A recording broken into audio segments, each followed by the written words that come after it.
Good morning, everyone. Welcome to the lecture of DRCS. In a last lecture, we have started an example of a flat slab design.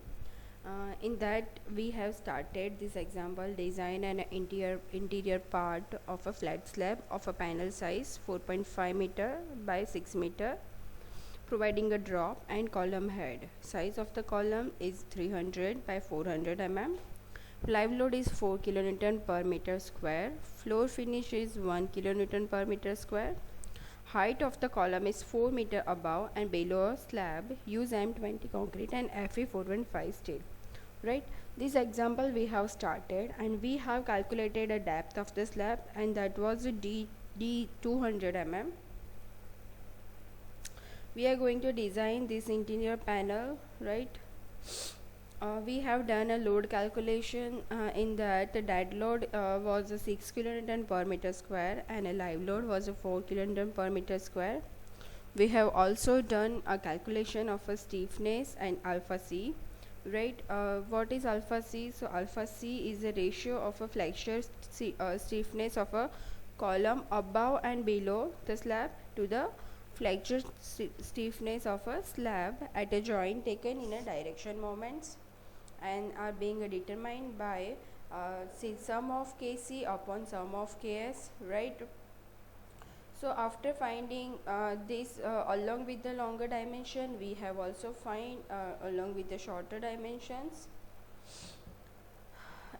After that, we have seen this table, a minimum permissible value of alpha C and effect of a pattern loading, right? So after calculating a stiffness and alpha C, we have to check for this effect of a pattern loading. The sum of the flexure stiffness of a columns above and below the slab sigma Kc shall be such that alpha C is not less than the appropriate minimum value of alpha C minimum. So this is the value of alpha C minimum that is specified in a table number 17, minimum permissible value, right? If sum of this flexure stiffness of a column does not satisfy a positive design moment for the panel, shall be multiplied by the coefficient Bs, right? So how to find out this Bs?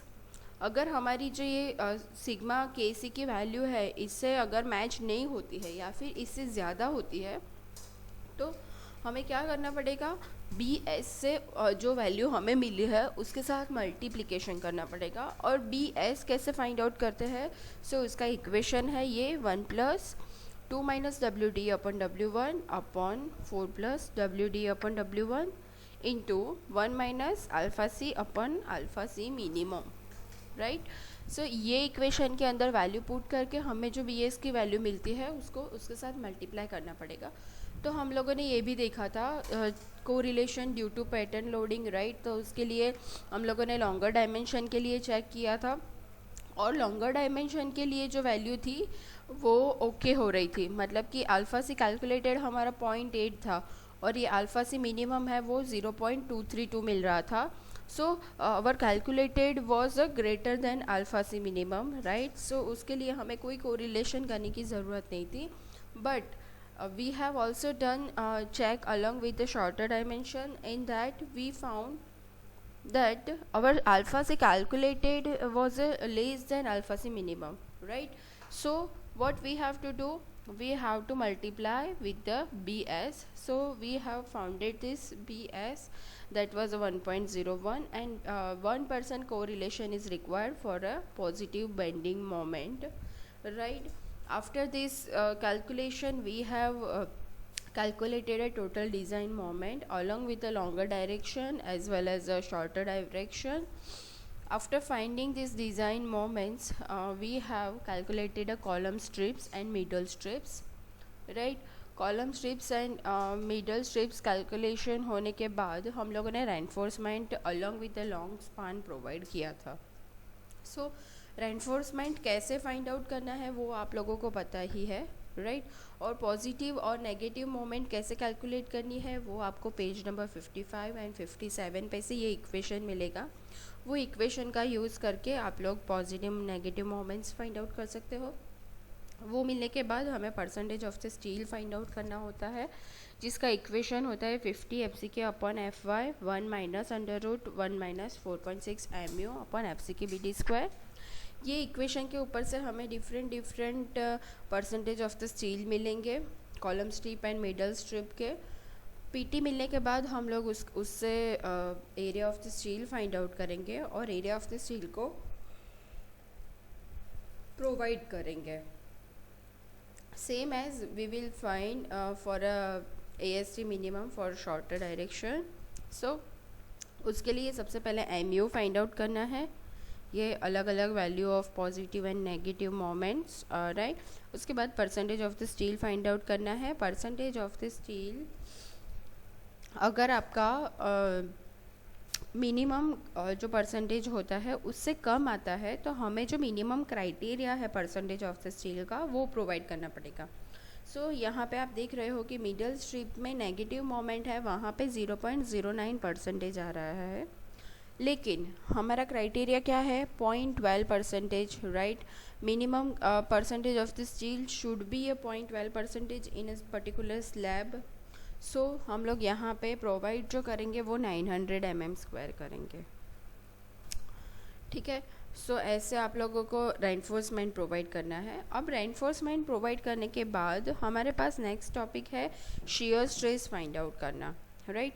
So permissible shear stress के लिए ये आपके IS code में 456/2000 में 31.6.3 number का close है, जिसमें when a shear reinforcement is not provided, the calculated shear stress at the critical section shall not exceed Ks into tau c, right, where Ks क्या है तो वो है 0.5 plus beta c, but not greater than 1।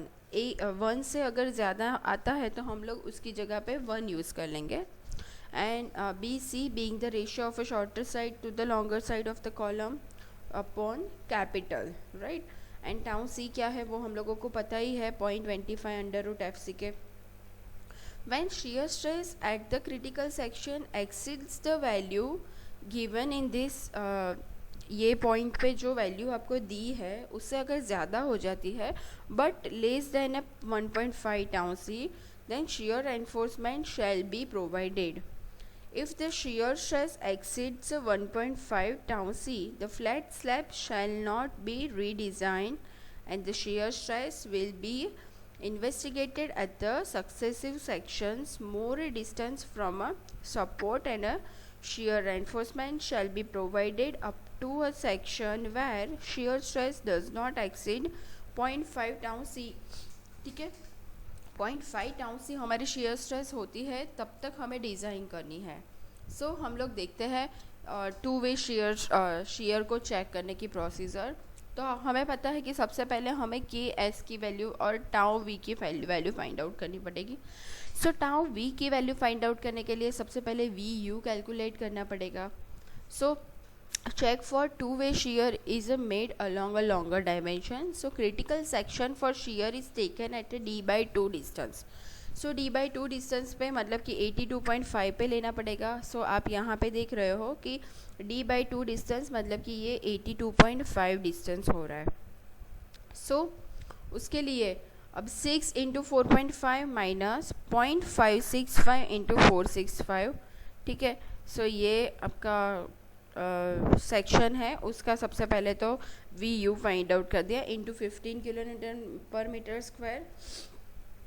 VU आपको मिलने के बाद हम लोग B0 करेंगे। B0 मतलब कि total length of the critical section वो कितनी होगी। सो ये 2 साइड्स है मतलब 2 × 565 और ये 2 साइड्स है मतलब 2 × 465, ठीक है। सो ये हमें मिली 2060। अब हमारे पास टाउ वी का इक्वेशन है जो हमें IS 456/2000 में पेज नंबर 58-59 पे दिया था, VU अपॉन B0 × D, जिसमें VU हम लोगों ने ऊपर फाइंड आउट किया, उसकी वैल्यू है 401.6 × 10⁻³ बिकॉज न्यूटन में कन्वर्ट किया। B0 है 2060 और D है 165, मतलब टाउ वी हमें मिला 1.18 N/mm²। अब हमें tau C dash find out करना है। जो मैंने आपको आगे बताया था कि उसका इक्वेशन के एस इंटू टाउ सी था, तो सबसे पहले के एस फाइंड आउट करना है और उसकी वैल्यू अगर 1 से ज़्यादा आती है तो हम लोग कौन से कंसीडर करेंगे, 1 लेंगे, और अगर 1 से कम आती है तो हम लोग यहाँ पे लेंगे जो वैल्यू हमें हमें मिली थी वो। ठीक है, सो के एस की वैल्यू यहाँ पे आ रही है 1.25, that is greater than 1, right. So हम लोग यहाँ पे क्या लेंगे, के एस इज इक्वल टू 1 लेंगे। अब टाउ सी डैश, उसके लिए है equation 0.25 under root F C K, so F C के हमारा 20 है, तो टाउ सी डैश हमें मिल रहा है 1.11। So here tau V is greater than tau C dash, मतलब कि shear reinforcement is required. Tau v should be less than tau c dash, but यहाँ पे क्या है, tau V is less than greater than tau C dash, मतलब कि यहाँ पे shear reinforcement प्रोवाइड करना पड़ेगा। सो shear reinforcement कैसे प्रोवाइड करना है वो आप सब लोगों को पता ही है ऑलरेडी। हम लोगों ने आगे कितने सारे एग्जांपल्स किए हैं जिसमें हम लोगों ने डिज़ाइन ऑफ shear reinforcement की है। तो यहाँ पे हम लोग सबसे पहले कंसीडर करेंगे 8 dia stirrups, right, 8 legged Fe415 grade की। तो सबसे पहले area of stirrups find out कर लेंगे, तो वो होगा 8 into pi by 4 8 square, so वो हमें मिला 402। Now we will find the V U S. So V U S find out करने के लिए इक्वेशन दिया है आपको IS 456-2000 पेज नंबर 59 पे। इक्वेशन क्या है, V U minus 0.5 tau C into B into D into K S. So V U आपका है 401.06, टाउ सी है 1.11, बी है 2060 एंड डी है 165, और के एस हम लोगों ने आगे फाइंड आउट किया था वो था 1। सो सारी वैल्यू यहाँ पे पुट कर दी, उसको सॉल्व करेंगे तो वी यू एस हमें मिलेगा 212.41 इंटू 10⁻³ किलो न्यूटन। अब हम लोग स्पेसिंग फाइंड आउट करेंगे S V. So again S V का इक्वेशन आपको पता है जो IS कोड में आपको दिया है। इक्वेशन क्या है एस वी के लिए, 0.87 FY ASV into D upon V U S, right. So equation के अंदर वैल्यू पुट कर देंगे। सो 0.87 इंटू 415 इंटू 402 और डी की वैल्यू है 165 divide by V U S हम लोगों ने जो आगे फाइंड आउट किया था वो हमें मिला था 212.41 इंटू 10⁻³। सो एस वी की वैल्यू आपको मिली 112.74 mm। सो उसको मैं बोलूँगी 110 mm। So we will provide 8 mm dia at 8 leg stirrups at a 110 mm center to center distance. Here we have to provide a shear reinforcement up to a 300 mm from a face of column. So 300 mm divide by ये 110 mm centre to centre distance है plus 1, मतलब कि number of stirrups कितनी चाहिए होगी, 4 number of stirrups हमें चाहिए होगी यहाँ पे प्रोवाइड करने के लिए। सो एग्जाम्पल ख़त्म होता है, उसके बाद आपको यहाँ पे सारे डायमेंशंस शो करने हैं। सो आप यहाँ पे देख रहे हो कि ये हमारी कॉलम स्टीरप्स है, कॉलम स्ट्रिप है और ये है मिडल स्ट्रिप। सो कॉलम स्ट्रिप का लेंथ था 2250, मिडल स्ट्रिप का था 3750, ये लॉन्गर डायरेक्शन के लिए, और for shorter direction this is a 2250 for a middle strips and 2250 for a column strips. So यहाँ पे हम लोगों ने जहाँ जितने भी रेनफोर्समेंट प्रोवाइड किए हैं वो सारे शो करने हैं। जैसे कि अगर हम लोग ले ये कॉलम स्टीरप्स वाला पोर्शन, सो ये लॉन्गर डायरेक्शन में हम लोगों ने 16 dia 190 centre to centre reinforcement provide किया था, और ये शॉर्टर डायरेक्शन में 16 dia 240 centre to centre dimensions provide किया था। सेम है यहाँ पे 8 dia at 180 centre to centre provide किया था, और शॉर्टर डायरेक्शन में 10 dia 240 centre to centre provide किया था। यहाँ पे हम लोगों ने same 16 dia 190 centre to centre provide किया था, और ये डायरेक्शन में 16 dia 240 centre to centre provide किया था। अब मिडल स्ट्रिप की बात करें तो उसमें भी लॉन्गर एंड शॉर्टर डायरेक्शन है। सो सेम उसमें भी 10 dia 190 mm centre to centre distance and 8 dia 200 mm centre to centre distance provide किया था। अगेन यहाँ पे भी 8 dia 180 mm centre to centre distance and 8 dia 200 mm centre to centre distance provide किया है। कहाँ पे, सो मिडल स्ट्रिप पे।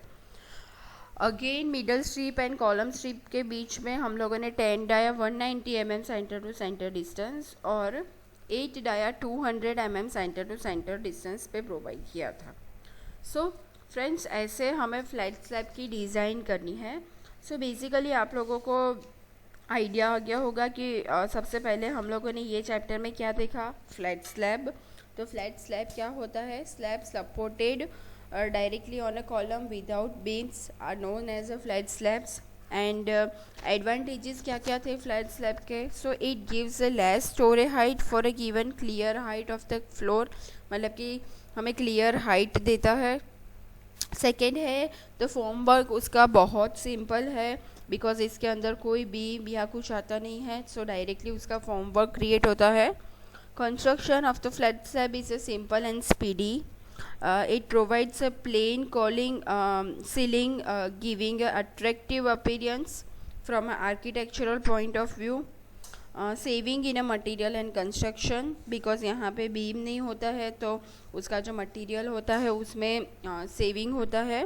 More uniform access to a daylight and easier accommodation to a various ducts in a building.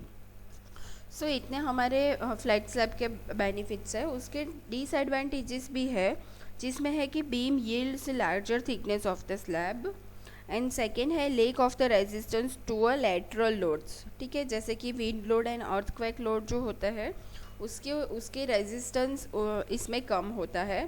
ठीक है, सो आप लोगों को ये एग्ज़ाम में क्वेश्चन पूछा जा सकता है कि what is flat slabs, advantages of the flat slab and disadvantages of the flat slab, इतना लिखिए. सो फ्रेंड्स, आप लोगों को अगर ये क्वेश्चन 7 मार्क्स में पूछा जाता है तो आपको मैंने अभी जितना बताया वो सारा लिखना पड़ेगा. अगर आपको पूछते हैं कि types of the flat slab कौन से होते हैं, तो उसमें होता है slab directly supported on column, slab is strengthen by a thickening slab around the column like a column drop, and third था slab is additionally strengthen by providing a column head. Right, so ये हम लोगों ने आगे already देख लिया है कल की पीपीटी में. अब आपको IS 456 का यूज़ करना है. सो उसके लिए सबसे पहले column strip and middle strips के लिए आपको एक IS 456 में फ़िगर दी है, वो फिगर को आपको फॉलो करना है, जो हम लोगों ने ऑलरेडी एग्जाम्पल्स कैलकुलेट करते करते देख ली है. ठीक है, आपको अगर कोई भी क्वेश्चन है ये एग्जाम्पल के रिगार्डिंग, तो आप मुझे डायरेक्टली कॉल करके पूछ सकते हो. और एक बात, जो इंटीरियर स्पान के लिए negative design and positive design moment थी, उसका जो इक्वेशन आता है वो इक्वेशन आपको पेज नंबर 55 पे दिया है. उसमें इंटीरियर नेगेटिव डिज़ाइन मोमेंट आप कैसे कैलकुलेट कर सकते हो, तो उसका इक्वेशन है 0.75 minus 0.10 divide by 1 plus 1 upon alpha C into m0. Same as positive design moment का इक्वेशन है 0.63 minus 0.28 upon 1 plus 1 upon alpha C. ठीक है, और ये अल्फा सी क्या है वो हम लोगों ने देख लिया था ऑलरेडी, कि ratio of flexure thickness of exterior column to a flexure thickness of a slab at a joint. Right, so ये बात आपको एक ध्यान में रखनी है.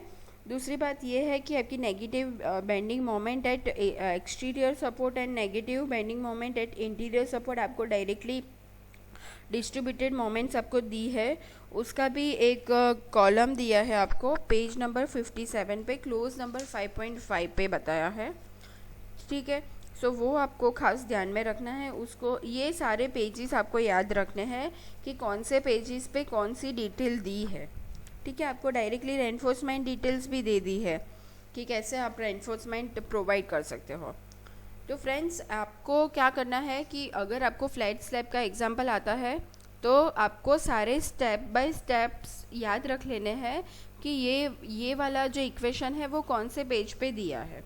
ठीक है, आप step by step example calculate करोगे तो आपको अच्छे से समझ में आएगा. सो आपको जो एग्जाम्पल मैं असाइनमेंट में दे रही हूँ उसको आप ये वीडियो को रेफरेंस में लेके कैलकुलेट कीजिए. और अगर आपको कहीं पे भी कोई भी प्रॉब्लम है एग्जाम्पल सॉल्व करने में, तो आप मुझे कॉल कीजिए, या फिर हम लोग गूगल मीटिंग पे भी मिल सकते हैं, या फिर आप प्रैक्टिकल सेशन के लिए आओ, तब आपको अगर कोई प्रॉब्लम है तो वो पूछ सकते हो फेस टू फेस भी. So thank you so much guys, अगर कोई दिक्कत है तो कॉल कीजिए. Thank you for listening this lecture.